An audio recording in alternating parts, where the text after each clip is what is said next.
போன தடவை கல்யாணம் நடந்தப்போ என்னால பார்க்க முடியல. இந்த தடவை என் பையன் மருமக கல்யாணத்தை நடத்தி வச்சு ஆசீர்வாதம் செய்யணும்னு சொல்றாங்க. அவங்க ஆசையை ஒரு கட்டத்துக்கு மேல எங்களால தடுக்க முடியல. அப்போ ஒரு உயிரை பலி கொடுத்து இந்த கல்யாணத்தை நடத்தலாம்னு முடிவு பண்ணிட்டீங்க? அப்படி இல்லைங்கய்யா, கடவுள் மேல பாரத்தை போட்டு நடக்கிறது நடக்கட்டும்னு விட்டுட்டோம். அந்த கடவுள் தான் ஏன் மூலமா உங்களை எச்சரிக்கையா இருன்னு சொல்றாரு. உங்க பொண்ணு தானே அந்த வீட்டு மருமக. இப்ப புதுசா தாலி கட்டலனா அவ அந்த வீட்டு மருமக இல்லைன்னு ஆயிடுமா? உங்க பொண்ணு கழுத்துல ஒரு முறை தான் தாலி ஏறும், இன்னொரு தடவை ஏறாதுன்னு நான் சொல்லல. ஜாதகம் சொன்னதை தான் நான் உங்களுக்கு சொன்னேன். நீங்க அலட்சியப்படுத்துறது ஒரு உயிர் பலியில தான் போய் முடியும், பாத்துக்குங்க. ஐயா, சம்பந்தியமா உறுதியா இருக்கிறப்போ எங்களால என்ன செய்ய முடியும்? என் பொண்ணு சம்மந்தி அம்மாவும் எந்த கெடுதலும் யாருக்கும் நினைக்காதவங்க. அவங்களுக்கு எதுவும் ஆகாதுன்னு நாங்க நம்புறோம்.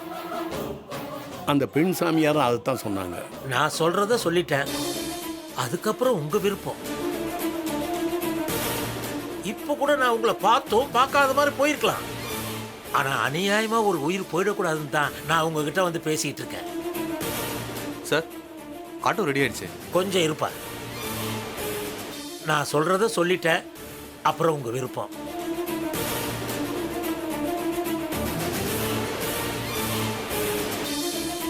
சார் உட்காருங்க, போலாம்.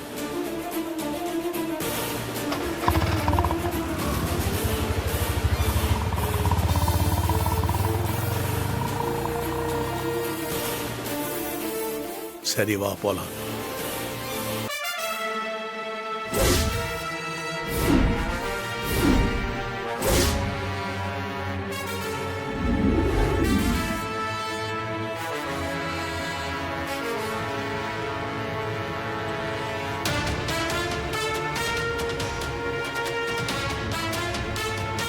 தம்பி, ஜோசியர் சொன்னதெல்லாம் எல்லாத்தையுமே நான் கேட்டுட்டு தான் இருந்தேன். தீபா கழுத்துல திரும்பி தாலி ஏறினா எங்க அம்மா உயிரோட இருக்க மாட்டாங்களா? கேட்கவே எவ்வளவு அதிர்ச்சியா இருக்கு. அது தம்பி, இந்த விஷயத்தை நான் இப்பவே கார்த்திகிட்ட சொல்ல போறேன். அவகிட்ட சொன்னா இந்த கல்யாணத்தை அவன் கண்டிப்பா நிறுத்துவான். எனக்கு என் அம்மா உயிர் தான் முக்கியம், உங்களை சாக விட மாட்டேன். தம்பி ஒரு நிமிஷம் தம்பி, நான் சொல்றத கொஞ்சம் கேளுங்க. சாரி சார், நீங்க என்ன தடுத்தாலும் நான் கார்த்திக் கிட்ட இந்த விஷயத்த சொல்லாம இருக்க மாட்டேன். என்னங்க? எனக்கு என் அம்மா உயிர் தான் முக்கியம். என்னங்க இப்படி ஆயிடுச்சு? ஆனந்த் தம்பி மாப்பிள்ள கிட்ட சொல்லியே தீர்வேன்னு போறாரே, அவரை நம்மளால தடுக்கவும் முடியல. இப்ப என்னங்க பண்றது? இதுல நாம என்ன செய்ய முடியும்? சம்பந்தி அம்மாட்ட போய் எல்லா விஷயத்தையும் சொல்லிட வேண்டியதான், வேற வழி சரி, இல்லை. வாங்க. வா.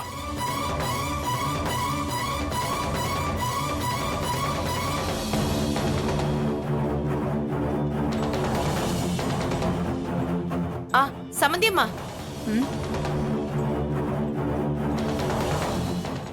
சம்பந்தியம்மா. என்ன சம்பந்தி, எதுக்கு கூப்பிட்டீங்க? சம்பந்தி அம்மா உங்ககிட்ட கொஞ்சம் பேசணும். என்ன பேசணும் சொல்லுங்க சம்பந்தி. சின்ன தப்பு நடந்து போச்சு. என்ன தப்பு?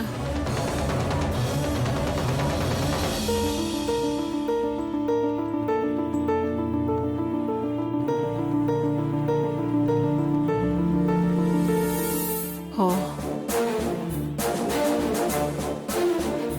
யாருக்கும் இந்த விஷயம் தெரியக்கூடாதுன்னு நினைச்சேன். ஆனந்துக்கு தெரிஞ்சிருச்சா? சரி, நான் பாத்துக்கிறேன், நீங்க போங்க. சரிங்க சம்பந்தி, வாமா.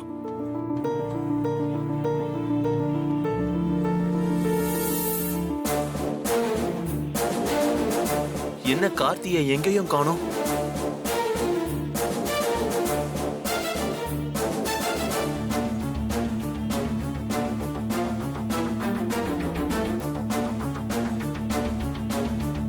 ஆனந்த், மா, ஒரு நிமிஷம் என் கூட வா, உங்ககிட்ட கொஞ்சம் பேசணும். வா. ஏமா தனியா கூப்பிட்டீங்க? இப்ப எங்க கார்த்தியை பார்க்க போறியா? ஆமாமா. இத யாரு? தீபா அப்பா அம்மா சொன்னாங்களா? ஆமா, அவங்க என்கிட்ட எல்லாத்தையும் சொல்லிட்டாங்க. மா, தீபா கழுத்துல தாலி ஏறினா உங்க உயிர் போயிடும் ஜோசியர் சொல்லியிருக்காரு. இந்த விஷயமே உங்களுக்கு தெரிஞ்சிருக்கு. அப்புறம் ஏன் இந்த கல்யாணத்தை நடத்தணும்னு நினைச்சுக்கிட்டு இருக்கீங்க? ஆனந்த், எனக்காக தான் தீபா தன் தாலியை கழட்டி என் காலடியில வச்சா. அப்போ அந்த தாலி திரும்ப அவ கழுத்துல ஏறதுக்கு நான் தானே ஏற்பாடு செய்யணும். இப்போ என் உயிருக்கு ஆபத்துன்னு அவ காலம் முழுக்க தாலியே இல்லாம மஞ்சக்கயிறோட இருந்தா அந்த குற்ற உணர்ச்சியே என்னை கொன்னுடும்பா. நான் வாழ்ந்து முடிச்சவ, ஆனா தீபா வாழ வேண்டிய பொண்ணு. எனக்காக அவ தாலி இல்லாம இருக்கிறது சரியில்லைப்பா. அதனாலதான் எனக்கு என்ன ஆனாலும் சரின்னு இந்த கல்யாணத்தை நடத்த நான் முடிவு பண்ணேன். தீபா அப்பா அம்மாவும் எவ்வளவோ சொல்லி இந்த கல்யாணத்தை தடுக்க தான் பார்த்தாங்க. நான் தான் அவங்க கிட்ட யார்கிட்டயும் இதை சொல்லக்கூடாதுன்னு சத்தியம் வாங்கிக்கிட்டேன். மா, அதுக்காக நீங்க உயிர் போற ரிஸ்க் எடுப்பீங்களா? இத மட்டும் கார்த்திக் கேள்விப்பட்டா துடிச்சு போயிடுவான். அவ உங்க மேல எவ்வளவு பாசம் வச்சிருக்கான்னு நான் உங்களுக்கு சொல்லி தெரிஞ்சுக்க வேண்டியதில்லை. இந்த விஷயம் மட்டும் தீபாவுக்கு தெரிஞ்சா அவளே இந்த கல்யாணத்தை ஒத்துக்க மாட்டாளே. எல்லாம் எனக்கு தெரியும்பா. அது தெரிஞ்சதுனால தான் நான் இப்படி ஒரு முடிவு எடுத்தேன்.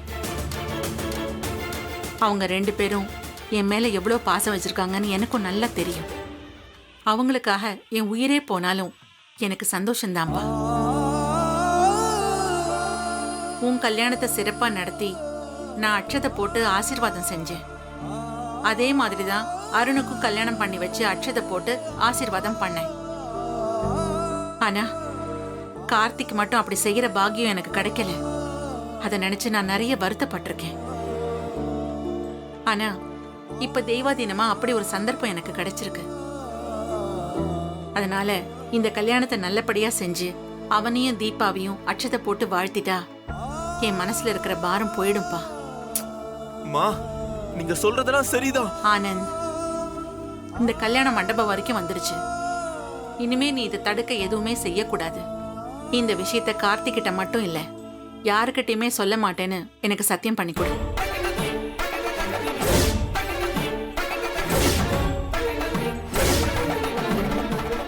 சத்தியம் பண்ணு. அம்மா மேல உனக்கு உண்மையான பாசம் இருந்தா சத்தியம் பண்ணு.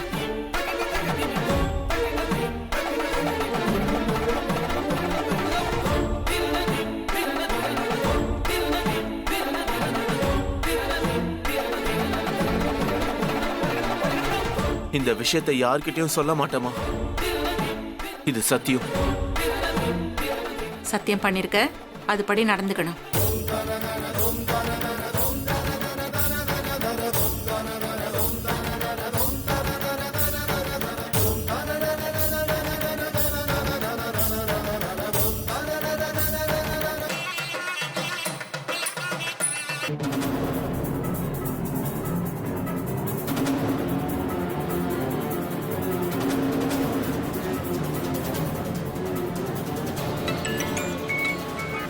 சொல்லுங்க கார்த்தி. சார், அவங்க 2 பேரை பற்றி எதனா இன்ஃபர்மேஷன் கிடைச்சதா? எந்த தகவலும் இல்லை கார்த்தி. நாங்களும் ஃபுல்லாக தேடிக்கிட்டு தான் இருக்கோம். எனக்கு என்னமோ வெளியில் தேடுறது சரியில்லைன்னு தோணுது கார்த்தி. அவங்க மண்டபத்துக்குள்ள கல்யாணத்துக்கு வந்திருக்கிற கூட்டத்தோட கூட்டமாக கலந்துருப்பாங்கன்னு தோணுது. அவங்கள நீங்கள் நல்லா தேடி பார்த்தீங்களா? நாங்களும் பார்த்துட்டு தான் சார் இருக்கோம், ஆனால் இன்னும் கிடைக்கல. சரிங்க கார்த்தி, கொஞ்சம் கவனமாக இருங்க. Okay sir. கார்த்தி, நான் மண்டபம் ஃபுல்லாக தேடி பார்த்தியா? சந்தேகப்படுற மாதிரி யாராவது இருந்தாங்களா? இல்லைடா, நானும் மண்டபம் முழுக்க தேடி பார்த்துட்டேன். சந்தேகப்படுற மாதிரி யாருமே இல்லை. வந்திருக்கவங்க எல்லாரும் சொந்தக்காரங்க, உறவுக்காரங்க, பிஸ்னஸ் பீப்புள் தான்டா. அவங்கள சந்தேகப்பட முடியாதுல்ல. அவங்க விஷயத்தில் எதையும் நம்ம மிஸ் பண்ணுறோம். அதான் நம்மளால் கண்டுபிடிக்க முடியல. சரிண்ணா, நான் பார்க்குறேன். சரிடா, நான் போய் கல்யாண வேலை பார்க்குறேன். ம்.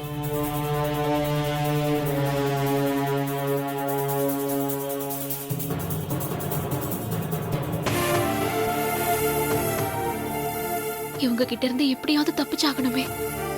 அங்க முகூர்த்தத்துக்கு வேற டைம் ஆகுது. இப்ப நான் என்ன பண்றது?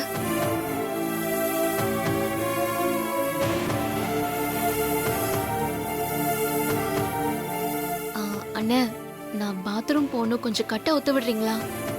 என்ன தப்பிச்சு போறதுக்கு பிளான் பண்றியா? அதெல்லாம் முடியாது.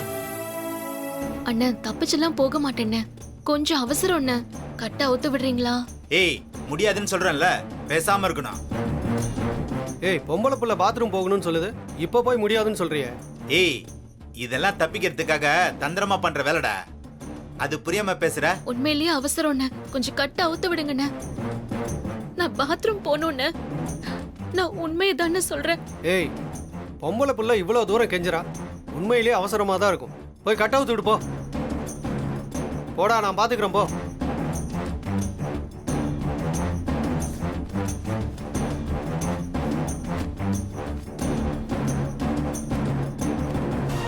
ம் வா.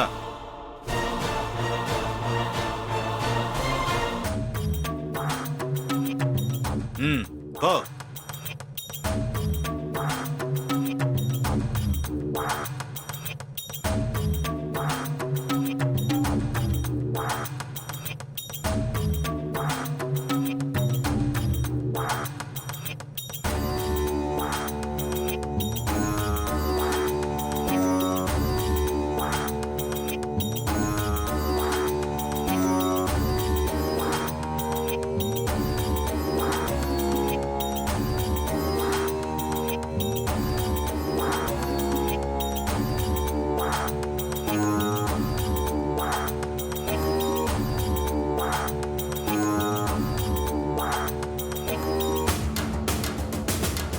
என்ன நிக்கிற?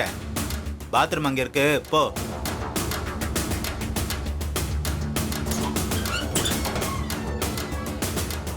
ம் போ.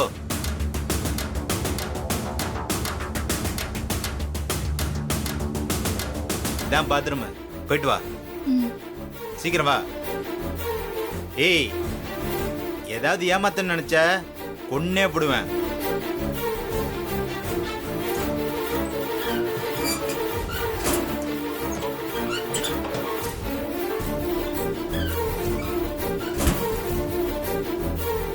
என்னடா இன்னும் காணோம்?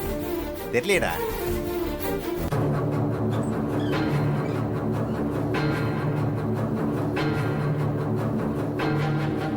எப்படியாவது தப்பிக்கணுமே, என்ன பண்றது?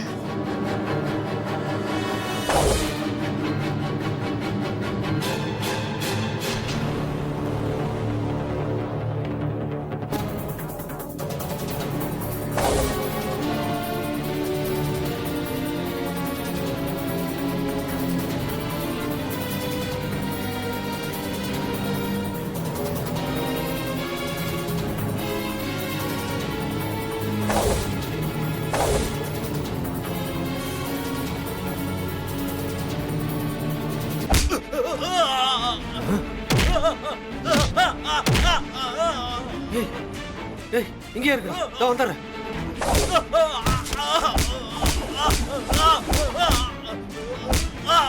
ஏய்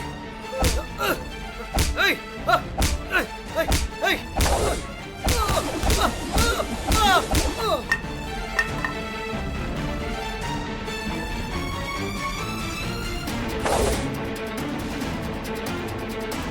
ஏங்க, அந்த ஜோசியர் திரும்ப சொல்லிட்டு போறத பத்தி நினைச்சா ரொம்ப பயமா இருக்குங்க. அவர் இவ்வளவு தூரம் சொல்றாருன்னா காரணம் இல்லாமலா இருக்கும். நாம எப்படி சொன்னாலும் சம்மந்தியமா புரிஞ்சுக்கவே மாட்டேங்கிறாங்க. இந்த கல்யாணம் நடந்தே தீரணுங்கிறதுல ரொம்ப உறுதியா வேற இருக்காங்க. இதுக்கு மேல அவங்க கிட்ட எப்படி சொல்றதுன்னே தெரியலங்க. ஆமா ஜானகி, தீபா கழுத்துல திரும்பவும் தாலி ஏறியே ஆகணுங்கிறதுல அவங்க ரொம்ப ஸ்ட்ராங்கா இருக்காங்க. இப்ப கூட ஆனந்த் தம்பிக்கு உண்மை தெரிஞ்சப்ப அவரை சமாதானம் செஞ்சாங்களே ஒழிய கல்யாணத்தை நிறுத்துவேன்னு சொல்லலையே. அந்த ஜோசியர் வந்து இந்த கல்யாணத்தை நடத்தாதீங்கன்னு சொல்லிட்டு போறாருன்னா அப்ப நம்ம இந்த விஷயத்தை சீரியஸா எடுத்துக்க வேண்டியிருக்கு. ஆமாங்க, நாளை பின்ன சம்மந்திக்கு ஏதாவது ஒன்று ஆயிடுச்சுன்னா மொத்த பழி நம்ம மேலதாங்க வந்து விழும். நம்ம தீபாவும் ஏன் இதை என்கிட்ட முன்னாடியே சொல்லன்னு கோவப்படுவா. அதுக்கு நம்ம இப்பவே போய் அவகிட்ட சொல்றது நல்லது தானே? ஆமா ஜானகி, நடக்கிறது நடக்கட்டும். நாம போய் தீபாட்ட இந்த விஷயத்தை சொல்லுவோம். நமக்கு இந்த கல்யாணத்தை விட சம்மந்தி அம்மாவோட உயிர் தான் முக்கியம். இந்த கல்யாணம் நடக்கலனாலும் தீபா அந்த வீட்டு மருமகளை தான் இருக்க போறா. அதுக்காக அவளுக்கு அந்த வீட்டுல இருக்க உரிமையும் செல்வாக்கும் எதுவும் குறைய போறதில்ல. ஆனா கல்யாணம் நடந்து சம்மந்தி அம்மாக்கு ஏதாவது ஒன்று ஆயிடுச்சுன்னா அவளை ராசி இல்லாதவனை தானே சொல்லுவாங்க. இதனால சம்மந்தி அம்மா நம்மளை கோச்சுக்கிட்டாலும் பரவாயில்ல. வா, நம்ம போய் தீபாட்ட சொல்லிடுவோம்.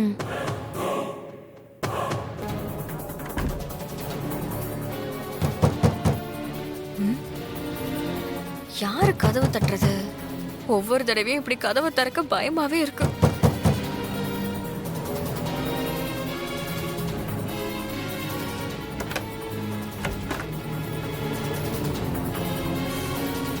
வாங்க.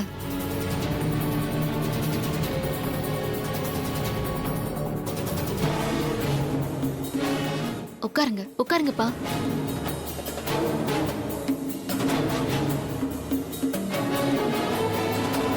தீபா, உங்ககிட்ட ஒரு முக்கியமான விஷயம் பேசணும். ஆ, என்னப்பா விஷயம்? சொல்லுங்க.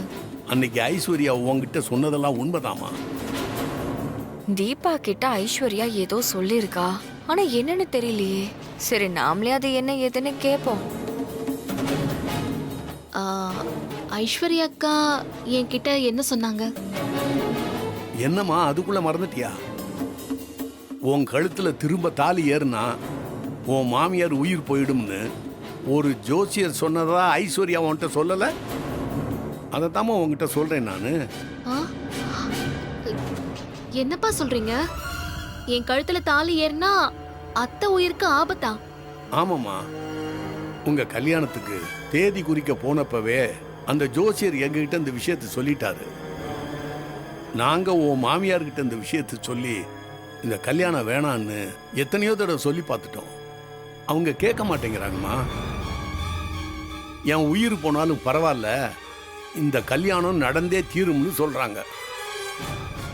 ஆனா கொஞ்ச நேரத்துக்கு முன்னால அதே ஜோசியர் இந்த பக்கம் ஆட்டோவில் வந்தப்ப எங்களை பார்த்து, நான் சொன்னதில் உங்களுக்கு நம்பிக்கை இல்லையா, இன்னும் ஏன் இந்த கல்யாணத்தை நிறுத்தாம இருக்கீங்கன்னு கேட்டு போனாரு.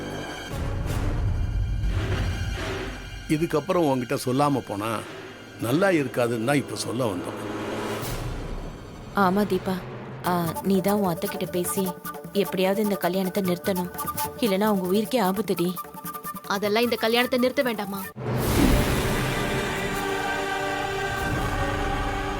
ஹே, என்னடி சொல்ற? ஆமாம்மா, நான் முறையா அந்த வீட்டுக்கு மருமகளா போகணும்னு ஆசைப்பட்டேன். அதுக்கு இப்பதான் ஒரு சரியான சந்தர்ப்பம் ஒன்று அமைஞ்சிருக்கு. நான் வாழ வேண்டிய பொண்ணு, அவங்க வாழ்ந்து முடிச்சவங்க. அவங்க செத்து போயிடுவாங்கன்னு யாரோ ஒரு ஜோசியர் சொன்னாருங்கிறதுக்காக இந்த கல்யாணத்தை நிறுத்துறது சரியில்லை. தீபா, என்னங்க இவ? அத்தை வயசானவங்க, அப்படியே அவங்க உயிர் போனாலும் அதனால யாருக்கும் பெருசா எந்த பாதிப்பும் இல்லை.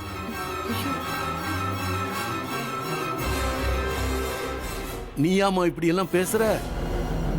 அத்தைக்காக உயிரே கொடுப்பேன்னு சொல்லுவ, இப்ப அவங்க உயிரே போனாலும் பரவாயில்லன்னு சொல்ற. என்னமாச்சு உனக்கு? எனக்கு எதுவும் ஆகலப்பா. இப்பதான் நான் என்ன பத்தியே சிந்திக்க ஆரம்பிச்சிருக்கேன். இந்த கல்யாணம் எந்த காரணத்துக்காகவும் நிக்க கூடாது. அவர் கட்டுற தாலி என் கழுத்துல ஏறியே ஆகணும். அதனால யார் உயிர் போனாலும் எனக்கு கவலை இல்லை. இனிமே நீங்க மத்தவங்கள பத்தி எல்லாம் யோசிக்காதீங்க. ஏன் நல்லதுக்காக மட்டும் யோசிங்க. புரியுதா? ஹே தீபா, என்னடி இப்படி மாறிட்ட? என்னாச்சு உனக்கு? அம்மா, நீங்க எப்படி கேட்டாலும் என் பதில் ஒண்ணுதான். இந்த கல்யாணம் நிச்சயமா நடந்தே ஆகணும். அத்தையும் அதானே சொல்லிருக்காங்க. நான் போய் கல்யாணத்தை நிறுத்துங்கன்னு சொன்னா அவங்க கோச்சுப்பாங்க. அதனால நான் சொல்ல போறதில்ல. நீங்களும் இந்த விஷயத்த வேற யார்கிட்டயும் சொல்லாதீங்க. முக்கியமா என் புருஷன் கிட்ட சொல்லாதீங்க. நடக்க போற உங்க பொண்ணு கல்யாணத்தை நினைச்சு சந்தோஷப்படுங்க.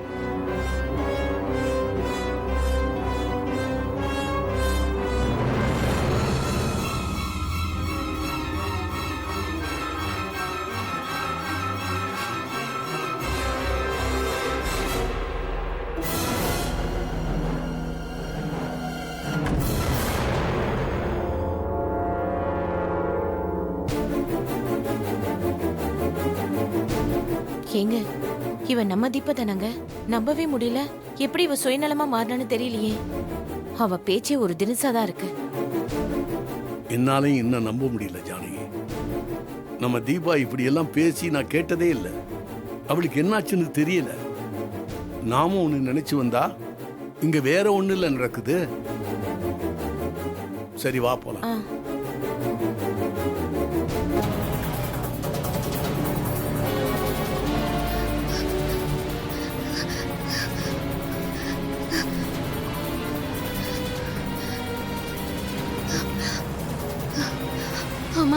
இது எந்த இடம்னு கூட தெரியலையே. இப்ப எப்படி நான் கல்யாண மண்டபத்துக்கு போறது? சீக்கிரமா போனதான் கல்யாணத்தை நிறுத்த முடியும். அண்ணா அண்ணா எங்கம்மா போகணும்? அண்ணா வலசரவாக்கம் வரைக்கும் போகணும். போலாம். கல்யாண மண்டபம்ண்ணா. சரிம்மா. கொஞ்சம் சீக்கிரம் போங்கண்ணா. ஆ அண்ணா கொஞ்சம் சீக்கிரம் போங்கண்ணா.